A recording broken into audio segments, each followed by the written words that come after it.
Satu rumusan sebagai tema yang akan kita renungkan pada malam hari ini adalah Roh Kudus sebagai jaminan keselamatan. Roh Kudus sebagai jaminan keselamatan. Mari kita perhatikan 2 Korintus pasal 1 ayat 22, demikian firman Tuhan. Memeteraikan tanda miliknya atas kita dan yang memberikan Roh Kudus di dalam hati kita sebagai jaminan dari semua yang telah disediakan untuk kita. Efesus pasal 1 ayat 14.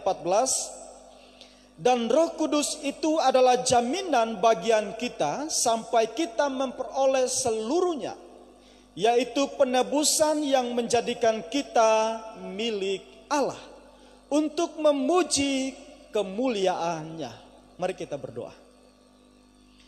Bapa yang baik, terima kasih untuk kebenaran firman-Mu yang akan kami renungkan bersama pada malam hari ini. Berkatilah dan urapilah hamba-Mu dan juga umat-Mu yang saat ini sedang setia di depan media sosial mereka masing-masing. Biarlah Roh Allah bekerja melalui pemberitaan kebenaran ini, sehingga kebenaran ini dihantarkan kepada hati kami yang adalah tanah yang subur, supaya benih ini bertumbuh, berakar, dan menolong kami untuk menghasilkan buah, sehingga kehidupan kami boleh menceritakan kebaikan dan perbuatan Tuhan yang ajaib melalui kehidupan kami. Sehingga orang-orang yang belum percaya dapat percaya melalui hidup kami, melalui kesaksian kami ya Bapa. Berkatilah kami semua dan media sosial yang kami pakai saat ini, biarlah Tuhan Engkau berkati di dalam nama Tuhan Yesus. Kami berdoa dan Roh Kudus memimpin pemberitaan ini dari awal hingga selesainya. Haleluya. Amin. Puji nama Tuhan. Bapak Ibu Saudara yang dikasihi oleh Tuhan Yesus Kristus. Tema saya pada 3 minggu yang lalu tentang Roh Kudus juga, yaitu peran Roh Kudus di dalam keselamatan orang percaya. Ada 3 hal yang saya katakan, yang saya uraikan dari tema tentang peran Roh Kudus dalam kehidupan orang percaya, yaitu yang pertama, dia memanggil kita dan meyakinkan kita akan keselamatan kita di dalam Kristus Yesus. Kemudian yang kedua adalah Roh Kudus itu juga memateraikan, atau yang kedua adalah Roh Kudus itu melahirkan kita baru, sehingga kita mampu meninggalkan kehidupan kita yang dahulu yang berdosa dan mengarahkan satu kehidupan yang baru kepada Kristus Yesus, dan itu dikerjakan oleh Roh Kudus. Kemudian yang ketiga adalah Roh Kudus juga memateraikan kita sebagai tanda milik Allah. Jadi orang-orang yang telah membuka hati dan percaya kepada Yesus, kemudian meninggalkan dosa dan hidup di dalam dengan Kristus itu, mereka itu dimateraikan sebagai tanda milik Allah. Dan malam hari ini kita akan merenungkan lanjutan dari tema tentang Roh Kudus, yaitu Roh Kudus sebagai jaminan keselamatan. Jadi Bapak Ibu Saudara, kalau kita memperhatikan, pada saat kita percaya dalam Kristus, Allah memberikan kepada saya dan Bapak Ibu Saudara sebagai orang percaya Roh Kudus. Bukan hanya sebagai materai saja, tetapi ia juga adalah jaminan saya dan Bapak Ibu Saudara. Ia menjamin sepenuhnya kehidupan saya dan Bapak Ibu Saudara sebagai orang percaya, sebagai orang yang telah ditebus oleh darah Kristus yang mahal di atas kayu salib itu. Nah, kata jaminan dalam zaman Rasul Paulus ini memiliki 3 definisi penting yang harus kita perhatikan. Nah, yang pertama adalah kata jaminan itu dikatakan pada zaman itu sebagai uang muka, sebagai tanda jadi. Kemudian yang kedua adalah memastikan harus membeli. Artinya ini satu kepastian bahwa orang yang sudah dijamin pasti akan dibeli. Oleh karena itu dalam pembacaan kita dikatakan bahwa ia akan menjamin kamu sampai kamu menerima sepenuhnya penebusan itu. Lalu yang ketiga dikatakan bahwa sebagai contoh akan apa yang akan terjadi. Pengertian yang ketiga ini nampaknya membawa pemikiran kita kepada apa yang terjadi pada zaman Yosua bersama dengan rekan-rekan pengintainya yang lain untuk mengintai tanah Kanaan. Sehingga ketika mereka sampai di sana, mereka memotong sebuah tangkai anggur. Lalu mereka kembali kepada golongan atau kelompok mereka di padang gurun di bawah kaki gunung Sinai itu, membawa tangkai anggur itu sebagai jaminan bahwa tanah itu betul-betul baik. Negeri itu betul-betul baik. Jadi tangkai anggur itu sebagai contoh bahwa mereka akan memiliki sepenuhnya. Ini yang kita harus pahami terlebih dahulu tentang apa yang dimaksudkan Alkitab tentang jaminan itu. Tetapi kalau kita melihat lebih jauh dan lebih dalam dari pembacaan kita, maka kata asli yang digunakan oleh penulis Rasul Paulus dari bahasa Ibrani yaitu kata arabon. Kata arabon itu juga memiliki definisi yang sama, yaitu tanggungan atau uang muka. Jadi Bapak Ibu Saudara yang dikasihi oleh Tuhan Yesus Kristus, sebagaimana karya Kristus itu penting dalam melaksanakan keselamatan itu atau penebusan dosa itu, maka demikian pula karya Roh Kudus dalam kehidupan saya, di dalam Dia melakukan tugasnya sebagai penjamin keselamatan yang sudah dikerjakan oleh Kristus di atas kayu salib itu. Jadi Bapak Ibu Saudara yang dikasihi oleh Tuhan Yesus Kristus, hari ini kita masih menjalani kehidupan dengan tubuh yang berdosa ini, dengan kita masih mengharapkan ada sesuatu yang lebih besar, yang lebih sempurna untuk kita capai di dalam kehidupan kita. Tetapi yang menjadi pertanyaannya adalah, apakah kita betul-betul setia, betul-betul sungguh-sungguh, betul-betul hidup bertekun di dalam iman kita atau tidak? Apakah kita benar-benar memberikan hati kita, pikiran kita untuk dipimpin oleh Roh Kudus atau tidak? Sehingga kehidupan kita dipimpin ke dalam segala kebenaran Allah yang dapat menjamin kita sepenuhnya untuk beroleh keselamatan itu. Karena saya mau katakan bahwa Alkitab katakan, kalau kita mendukakan yang lain dapat diampuni. Kalau kita menghujat yang lain dapat diampuni. Kalau kita menghujat anak-anak manusia dapat diampuni. Tetapi apabila ketika kita menghujat Roh Kudus, maka tidak akan ada pengampunan untuk itu. Bagaimana menghujat Roh Kudus itu? Mungkin Bapak Ibu bertanya. Menghujat Roh Kudus itu adalah ketika kita tidak percaya dengan pekerjaan-pekerjaan roh di dalam kehidupan kita. Menghujat Roh Kudus adalah ketika kita tidak percaya dengan pemberitaan firman Allah. Ketika kebenaran diberitakan lalu kita menolaknya, kita tidak menerimanya, itu juga adalah satu tindakan menghujat Roh Kudus. Jadi firman Allah katakan bahwa untuk kita memperoleh sepenuhnya penebusan dan pengampunan itu, maka kita harus benar-benar hidup di bawah pimpinan kuasa Roh Kudus itu. Karena hanya Roh itu yang menjamin sepenuhnya kehidupan saya dan Bapak Ibu Saudara sebagai orang-orang ketebusan Tuhan. Oleh karena itu saya selalu berkata bahwa tidak semua orang Kristen yang memiliki identitas diri sebagai Kristen dapat beroleh hidup yang kekal. Tetapi orang Kristen yang benar-benar sungguh-sungguh di dalam Tuhan, orang Kristen yang menundukkan seluruh kehidupannya di bawah otoritas Tuhan, di bawah seluruh kebenaran Tuhan, orang itulah yang memiliki hidup yang kekal.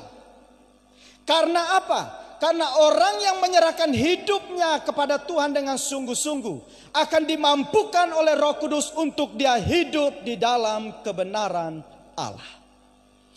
Bapak Ibu Saudara jemaat Tuhan yang dikasihi oleh Tuhan Yesus Kristus, pertanyaan penting untuk kita lebih jauh, lebih dalam merenungkan kebenaran ini adalah apa yang dijamin oleh Roh Kudus dalam kehidupan kita.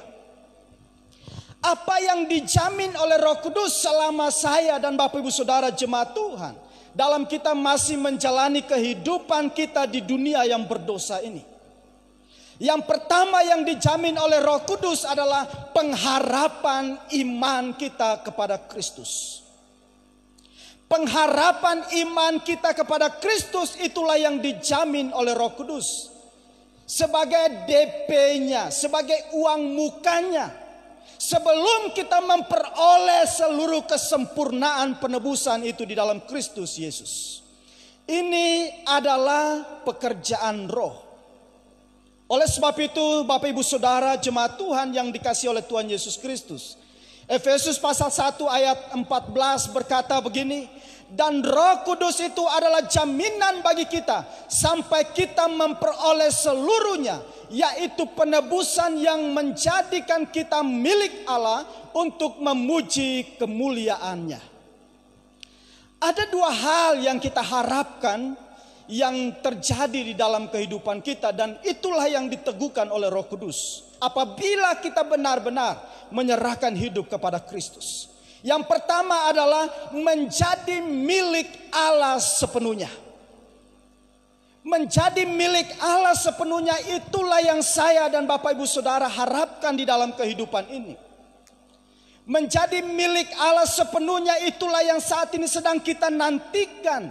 Oleh sebab itu Alkitab berkata bahwa kita sedang berlomba di dunia ini. Kita sedang bertanding di dunia ini.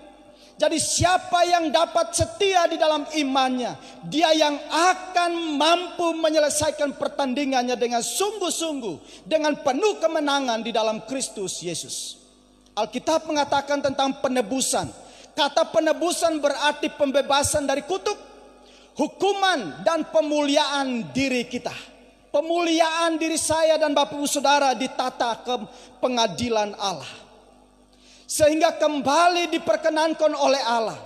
Kemudian makna kedua dari kata penebusan itu juga adalah menunjukkan kepada pembebasan total dari segala kejahatan yang terjadi pada kedatangan Kristus yang kedua kali. Perhatikan bahwa kedatangan Kristus yang kedua kali saat itu sangat menentukan bagi orang-orang Kristen yang sungguh-sungguh di dalam Tuhan. Karena Injil Matius katakan bahwa ada dua orang di ladang, satu diangkat dan satu ditinggalkan. Ada dua orang sedang memutar batu kilangan, satu diangkat dan satu ditinggalkan. Ini adalah sama-sama orang percaya. Tetapi kenapa ada yang diangkat dan ada yang tidak? Mungkin yang diangkat itu adalah yang mempertanggungjawabkan imannya, kebenaran hidupnya dengan sungguh-sungguh di hadapan Tuhan. Oleh karena itu kita melihat apa yang dikatakan oleh kebenaran sebagai pembebasan total itu. Di dalam Lukas pasal 21 ayat 28 firman Tuhan berkata demikian. Apabila semuanya itu mulai terjadi, bangkitlah dan angkatlah mukamu, sebab penyelamatanmu sudah dekat. Kemudian Roma pasal 8 ayat 23, dan bukan hanya mereka saja, tetapi kita yang telah menerima karunia sulung roh, kita juga mengeluh dalam hati kita sambil menantikan pengangkatan sebagai anak, yaitu pembebasan tubuh kita. Efesus 4 ayat 30 berkata, dan janganlah kamu mendukakan Roh Kudus Allah yang telah memateraikan kamu menjelang hari penyelamatan itu. Perhatikan Bapak Ibu Saudara, ada 4 poin penting yang harus direnungkan sebagai orang percaya. Yang pertama adalah penyelamatanmu. Penyelamatan siapa? Penyelamatan saya dan Bapak Ibu Saudara sebagai jemaat Tuhan. Oleh sebab itu saya katakan kebenaran ini dengan kritis dan tegas kepada kita semua. Bahwa tidak semua orang yang mengaku Kristen bisa memiliki hidup yang kekal kalau dia tidak hidup sungguh-sungguh di dalam kebenaran Allah. Kemudian yang kedua, pembebasan total adalah kita mengharapkan pengangkatan saya dan Bapak Ibu Saudara sebagai umat Tuhan, sebagai anak Allah. Dan kita juga mengharapkan pembebasan sepenuhnya tubuh kita dari tubuh dosa ini.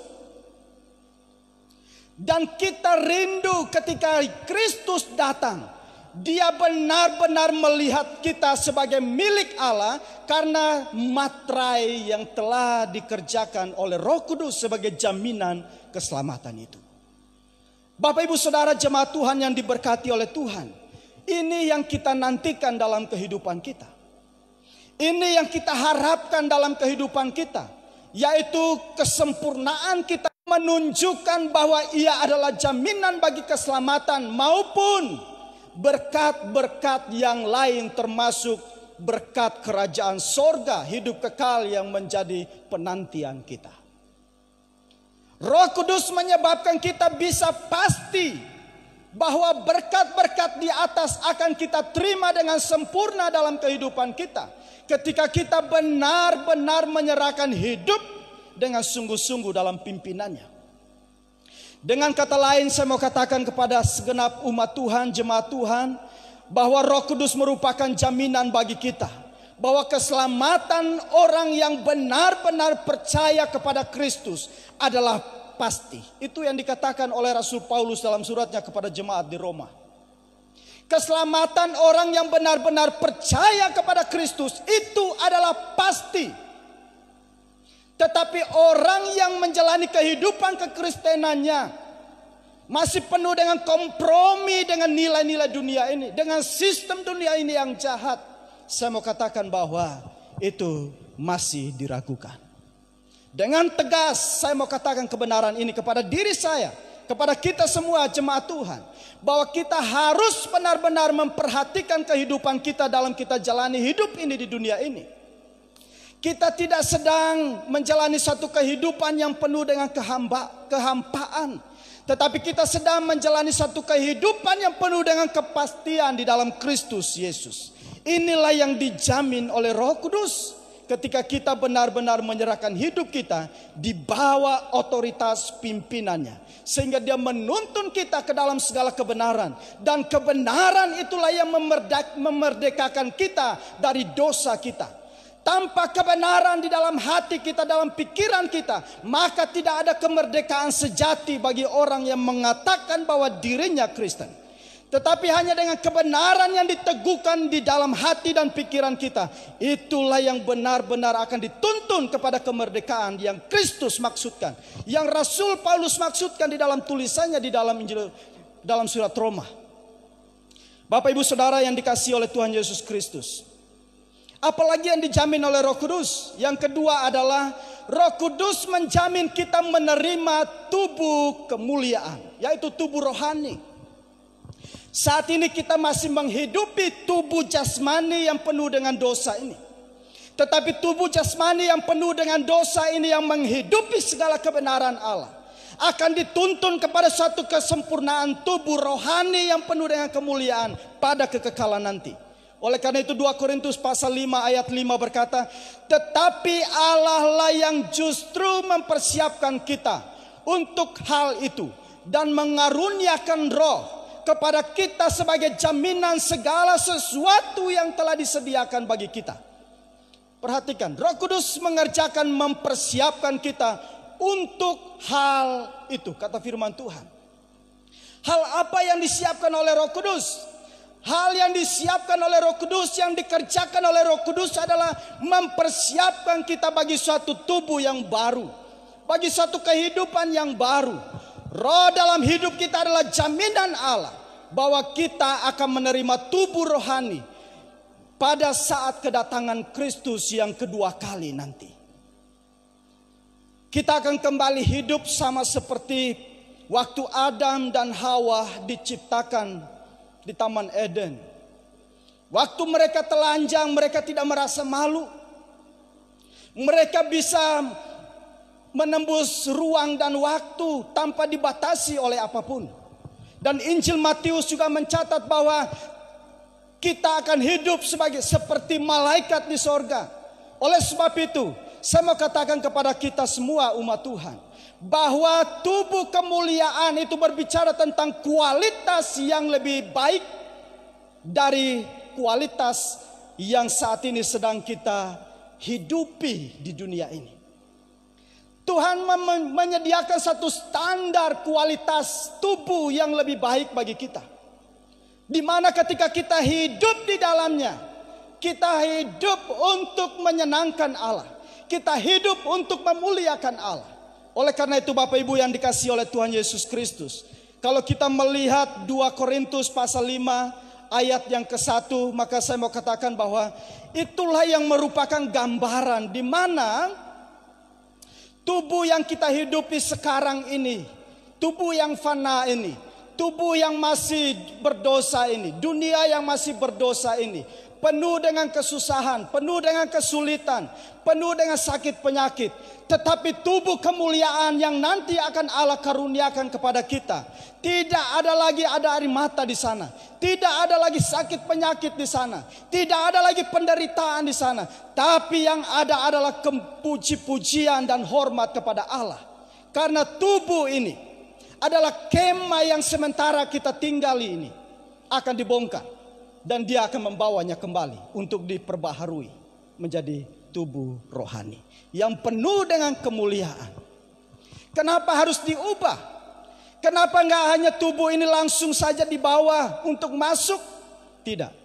Tubuh ini adalah tubuh yang sudah dicemari oleh dosa. Oleh karena itu saya mau katakan kepada kita, ketika kita membiarkan tubuh ini terus dicemari oleh dosa, maka kita tidak akan layak untuk masuk ke dalam kerajaan yang kekal itu. Kenapa?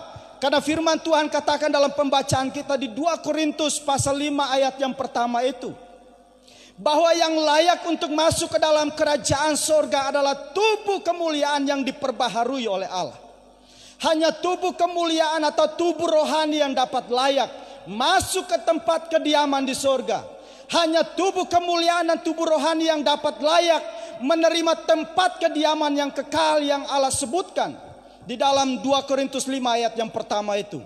Dan hanya tubuh kemuliaanlah yang tidak dapat dibuat oleh tangan manusia. Allah lah yang mengerjakan itu bagi saya dan Bapak Ibu Saudara. Jemaat Tuhan yang diberkati oleh Tuhan Yesus Kristus, apa yang kita inginkan dalam kehidupan kekristenan kita? Apa yang mau kita capai di dalam kehidupan kekristenan kita? Kesenangan dunia inikah? Kemegahan dunia inikah? Ataukah kita sedang mengimpikan sesuatu yang lebih daripada itu? Saya mau katakan kepada kita bahwa kalau kita merindukan sesuatu lebih daripada itu, maka tidak ada jalan keluar yang lain selain kita datang menghampiri Kristus. Selain kita memberikan kehidupan kita sepenuhnya kepada Roh Allah, kepada Roh kebenaran itu, untuk Dia memimpin dan menjamin sepenuhnya kebenaran hidup kita di hadapan Kristus. Penerangan Roh adalah suatu jaminan dari terang kekal. Penyucian adalah suatu jaminan kesucian yang sempurna yang dikerjakan oleh Roh Kudus. Dan penghiburannya adalah jaminan sukacita yang kekal bagi semua orang yang menyerahkan hidupnya untuk dipimpin di dalam roh kebenaran ini. Ini bukankah ini yang kita nantikan, yang kita harapkan dalam kehidupan kita? Sehingga di dalam kita menjalani kehidupan ini, jangan kita menjalaninya dengan main-main. Dalam kita menjalani kekristenan kita di dunia yang penuh dengan dosa ini, jangan kita main-main.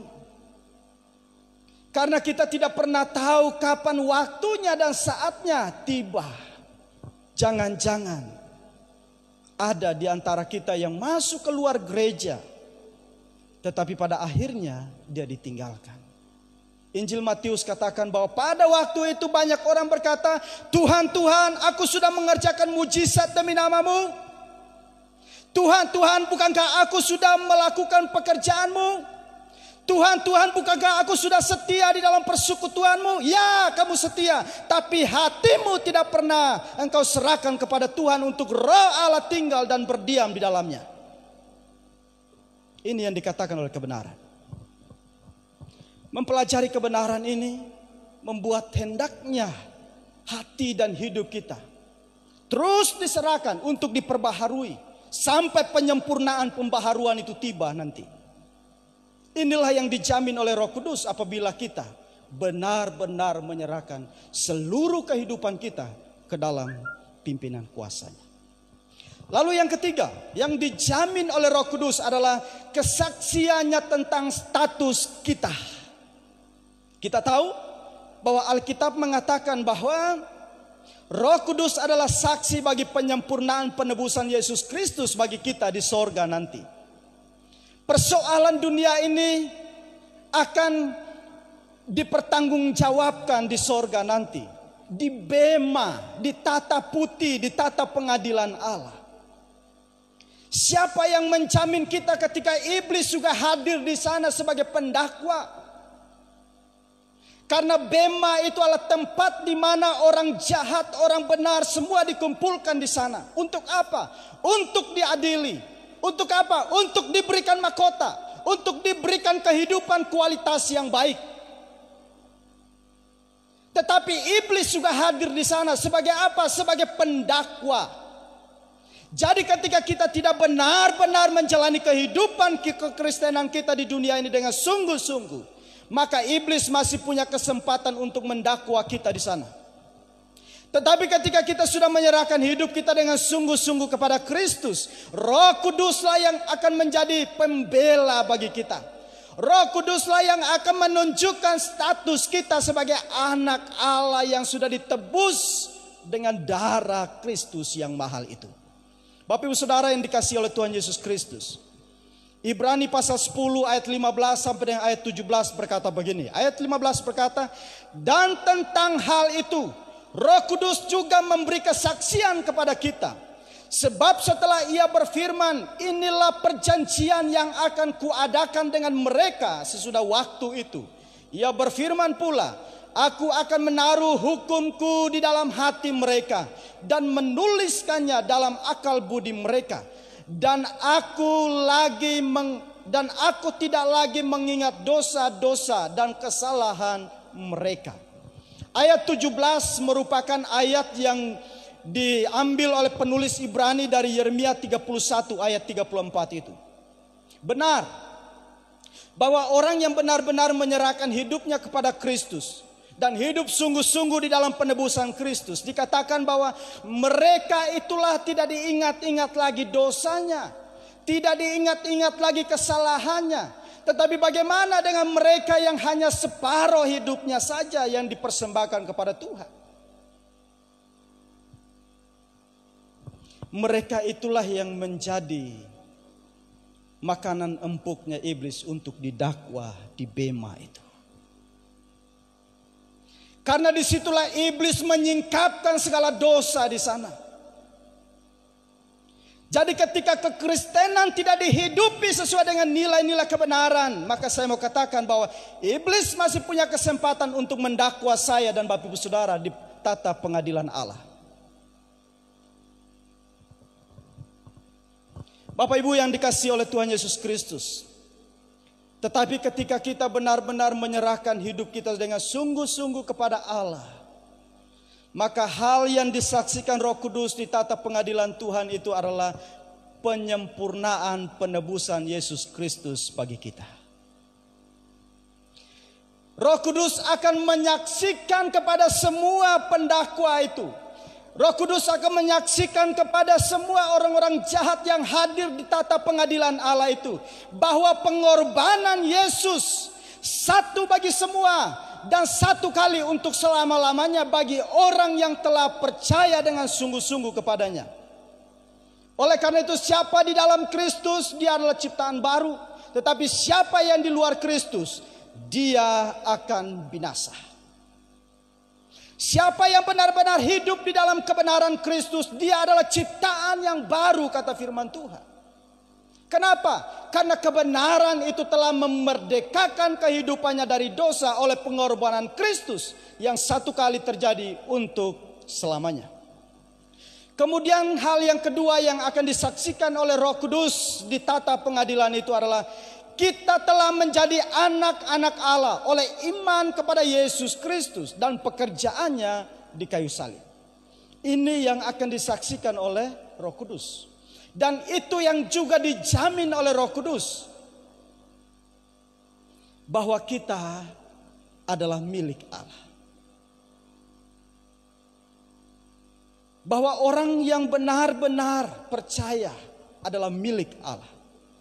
Bahwa orang yang benar-benar menyerahkan hidupnya dengan sungguh-sungguh di dalam kebenaran dan hidup di dalam kebenaran itu adalah milik Allah.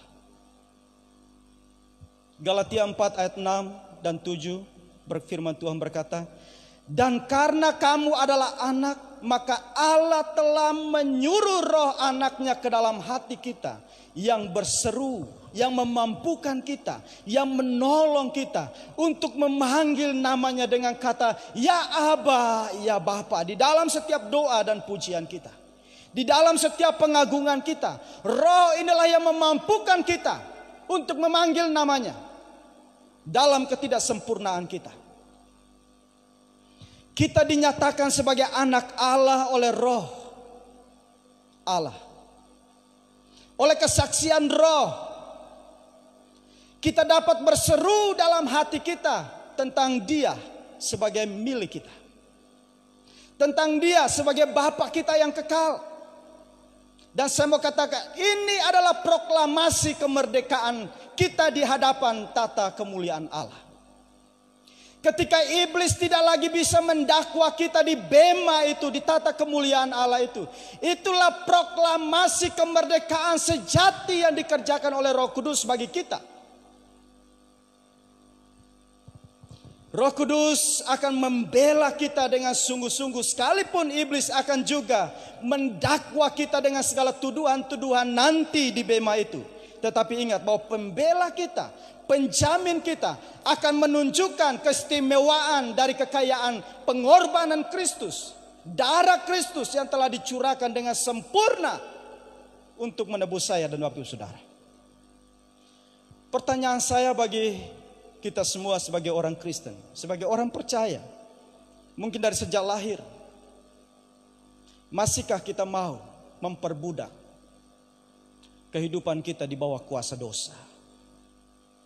Masihkah kita mau menyerahkan seluruh kehidupan kita di bawah kuasa dosa? Masihkah kita mau menikmati kehidupan dunia yang merendahkan kualitas hidup kita di hadapan Allah? Tiga kebenaran ini telah kita dengar pada malam hari ini. Dan hari ini saya mau memberitakan kebenaran ini dengan sungguh-sungguh. Dengan sungguh-sungguh. Bahwa Roh Kudus menjamin pengharapan saya dan Bapak Ibu Saudara di dalam Kristus Yesus.